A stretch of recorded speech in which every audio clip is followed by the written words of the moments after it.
In this video, I'll show you how to continue numbering in Word after a section break in a very simple way.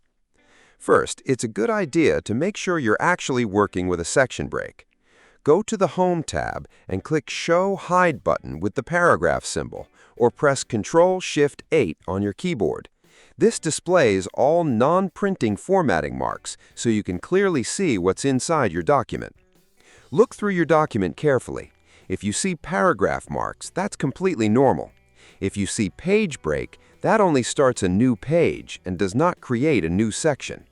But if you see section break, such as section break next page or section break continuous, then that's what controls separate page numbering and many other formatting options.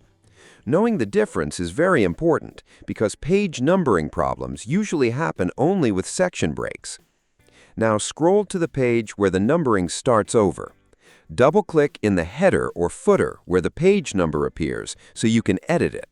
Then go to the Insert tab, click Page Number, and choose Format Page Numbers. In the Page Number Format window, look under Page Numbering. If Start At is selected, Word is restarting the numbering in this section. Simply change it to Continue from previous section, then click OK. Your page numbers should now continue correctly instead of restarting.